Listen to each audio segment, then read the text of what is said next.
রাজনৈতিক অবস্থান কিংবা ক্ষমতা ব্যবহার করে আমি ঠিক ব্যক্তিগত সম্পদ সৃষ্টি করব। আমরা ১৯ তারিখে কিন্তু পরিষ্কারভাবে পজিশন নিয়েছিলাম যে এই সরকার পদত্যাগ ছাড়া আর কোনো বিকল্প নেই। আমাদের গুলি চালিয়েছে, অনেকে আমাদের আহত হয়েছে, আমাদের উপর হামলা করেছে, আমরা আহত হয়েছি। এই সময়কালেও কিন্তু সরকার এবং বিভিন্ন রাজনৈতিক পক্ষের যতগুলো অন্যায় কাজ আমরা দেখেছি সেগুলোকে আমরা সমালোচনা করেছি। কিন্তু আমরা মনে করি যে একটা দায়িত্বশীল রাজনীতির জায়গায় একটা দেশ যখন একটা গণতান্ত্রিক পুনর্গঠনে আছে, রাষ্ট্র যখন একটা পুনর্গঠনের প্রক্রিয়া আছে, তখন দায়িত্বশীলতা খুব গুরুত্বপূর্ণ।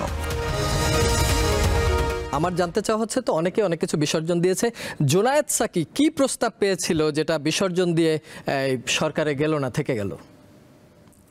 দেখুন, প্রস্তাব কি, প্রস্তাবের বিষয়টা তো বিবেচ্য বিষয় হবে তখনই যে আসলে প্রস্তাব দিয়ে যাদের কেনা যায়, যে রাজনীতিটাকে ব্যক্তিগত স্বার্থের বিষয়ে পরিণত করে।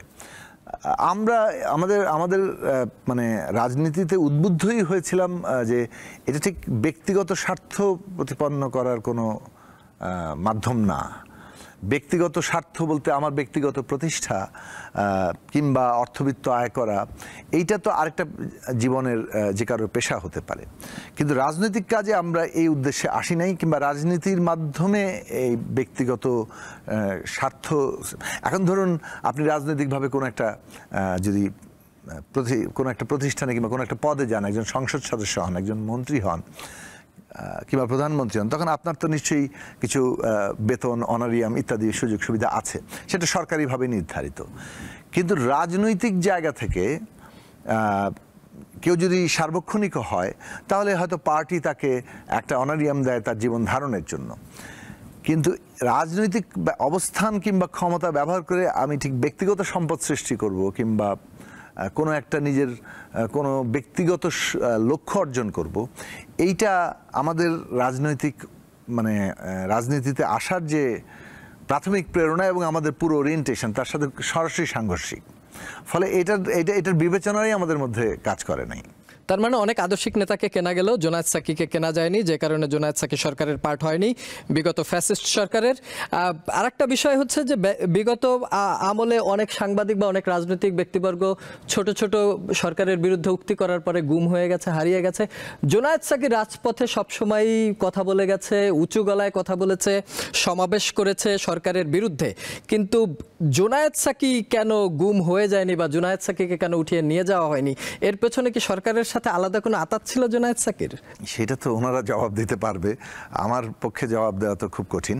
কিন্তু আমাদের কাছে মনে হয়েছে যে আমরা তো রাজনীতি করছি, আমাদের একটা পলিটিক্যাল পজিশন আছে, এবং সেই পজিশন থেকে পলিটিক্যালি একটা প্রতিপক্ষকে বিবেচনা করেছি। আমরা সবসময় আমরা বহুভাবে নির্যাতিত হয়েছি, গ্রেফতারও, আটকও কয়েকবার হয়েছি। কিন্তু প্রশ্ন সেটা না যে নির্যাতন, আটক হওয়া থেকে যে আমরা খুব বিরত, আমাদেরকে বাদ দেওয়া হয়েছে তা না, স্পেয়ার করেনি। কিন্তু জনগণের সংগঠিত করাটাকে খুব স্পষ্ট, ট্রান্সপ্যারেন্ট জায়গায় আমরা রাখার চেষ্টা করেছি। ফলে এইটাও একটা জায়গা তৈরি হয়েছিল যে আমাদেরকে ধরা খুব মুশকিল ছিল।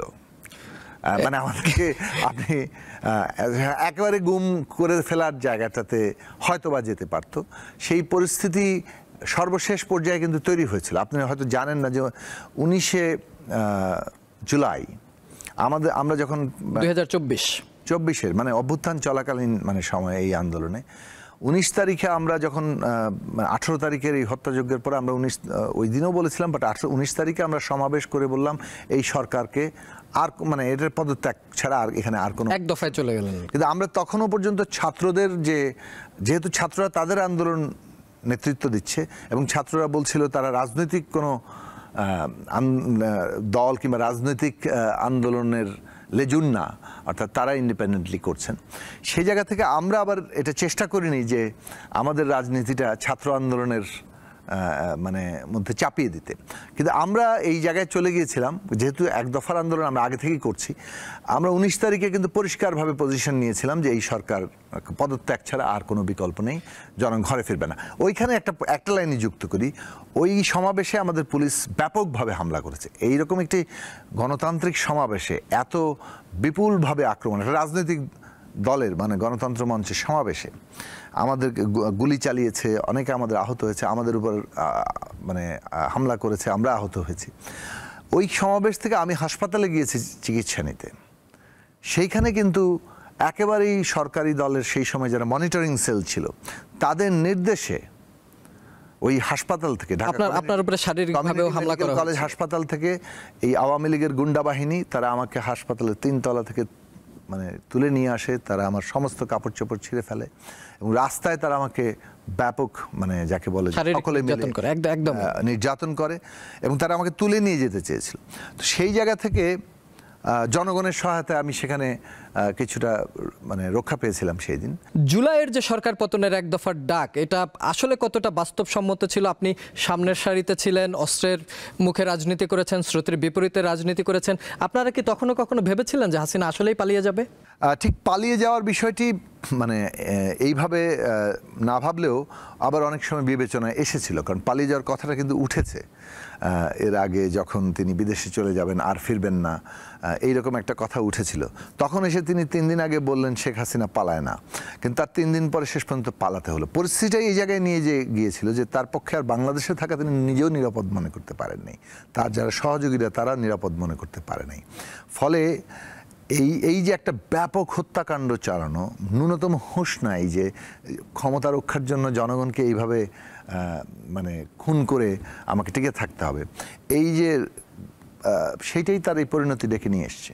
আমাদের রাজনীতি কি এরকমই চলতে থাকবে যে আমরা যখনই ক্ষমতায় আসবো ফ্যাসিস্ট হয়ে যাব, তারপর আমরা পালিয়ে যাব? জোনায়েদ সাকিরা এরপর যদি জাতীয় নির্বাচনের মাধ্যমে গণতান্ত্রিকভাবে জোটে হোক বা সিঙ্গেল হোক ক্ষমতায় আসে, তাহলে জোনায়েদ সাকিরাও কি ফ্যাসিস্ট হয়ে আবার পরে পালিয়ে যাবে কিনা? প্রথম বিষয় হচ্ছে শেখ হাসিনার পরিণতি বাংলাদেশের ভবিষ্যৎ রাজনীতির জন্য একটা এত বড় শিক্ষা, যে কারোর জন্য যারাই ওই ক্ষমতা কিংবা দায়িত্ব পাবেন, পরিচালনা করবেন রাষ্ট্র পরিচালনায়, তাদের প্রত্যেককে কিন্তু শেখ হাসিনার পরিণতি মনে রাখতে হবে যে তারা যদি ক্ষমতার অপব্যবহার করেন তাহলে কী ধরনের পরিণতি হতে পারে।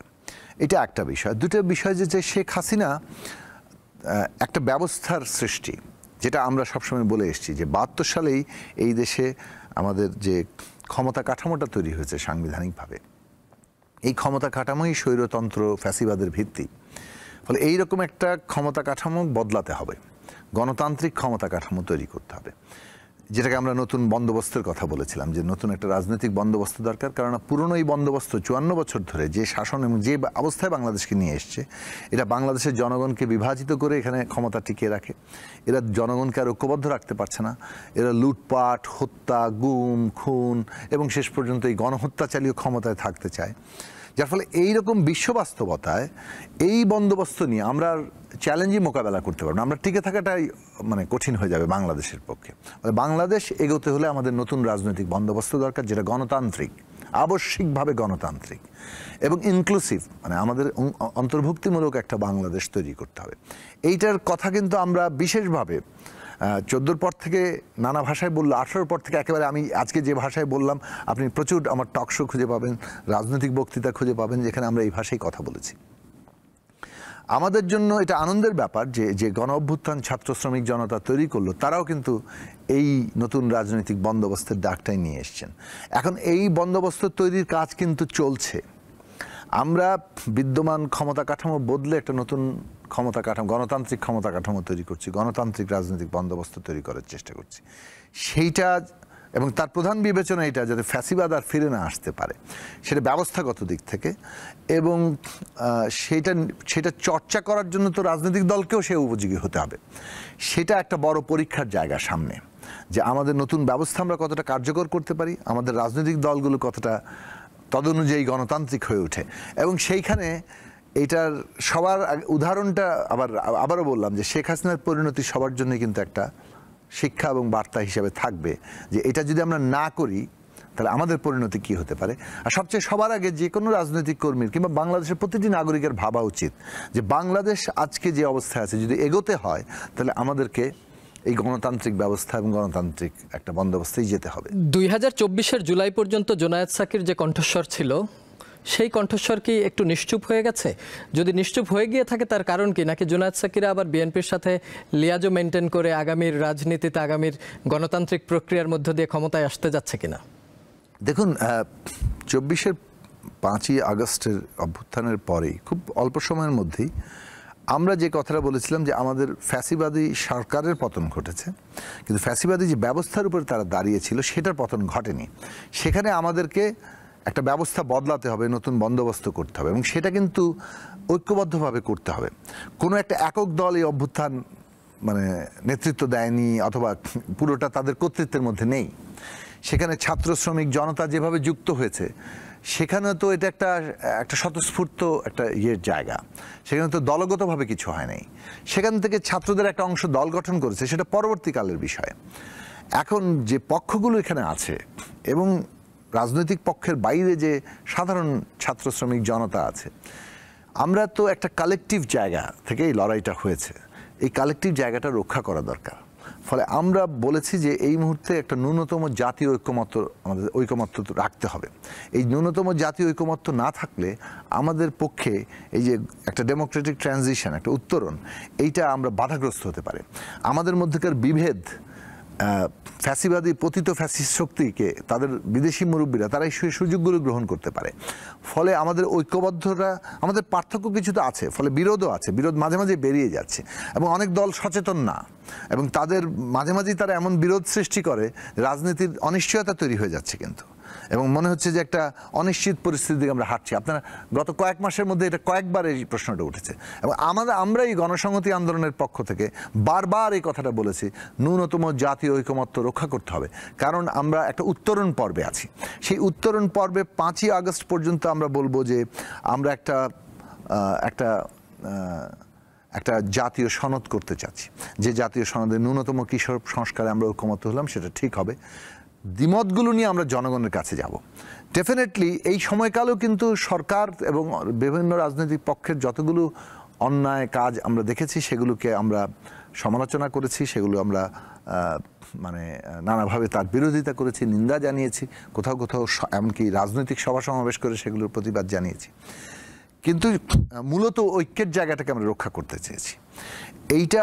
এই উত্তরণকালীন পর্বে আমাদের একটা গুরুত্বপূর্ণ রাজনৈতিক অঙ্গীকার। মানে কিন্তু গণসংহতি আন্দোলন যে গণমানুষের স্বার্থ রক্ষা করতে চায়, সেইটা মানে at the cost of that, মানে এইটার বিনিময়ে আমরা কোনো জায়গায় আমরা কোনো আপোষ করব না। আপোষ করবেন না, কিন্তু জুলাইয়ের যে ঐক্য ছিল, এক বছর গিয়ে এখন যে 2025-এর জুলাইয়ে গিয়ে কি সেই ঐক্য কিছুটা ভেঙে পড়ছে কিনা, বা এই জুলাইয়ের যে চেতনা ছিল, সেই চেতনা কি হাতছাড়া হয়ে যাচ্ছে আপনার মনে হচ্ছে? দেখুন, মানে ঐক্যে আমি বলবো যে ঠিক আগের মতনই অনেক ফাটল ধরেছে, এবং সেটা গণতান্ত্রিক রাজনীতিতে যে বিরোধিতার জায়গাটা থাকে, সেই জায়গা থেকে সেটার বেশি প্রাধান্য পেয়ে যাচ্ছে। আমরা বলছি যে সেটা প্রাধান্য পাবে না তা না, সেটা যে গুরুত্ব পাবে না, এটা অনিবার্য বাস্তবতা, এটা আসবে।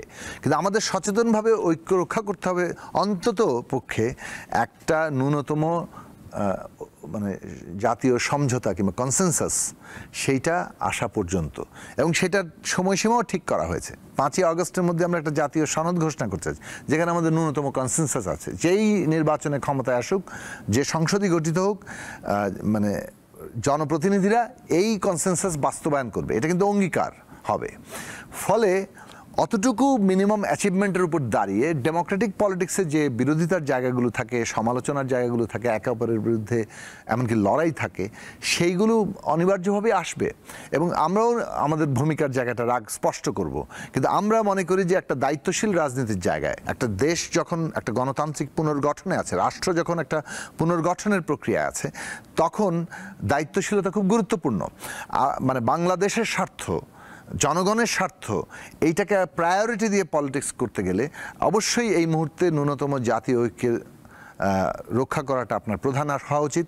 এবং যারা এটা প্রধান করছে না, তারা বাংলাদেশের প্রতি, জনগণের প্রতি দায়িত্বশীল।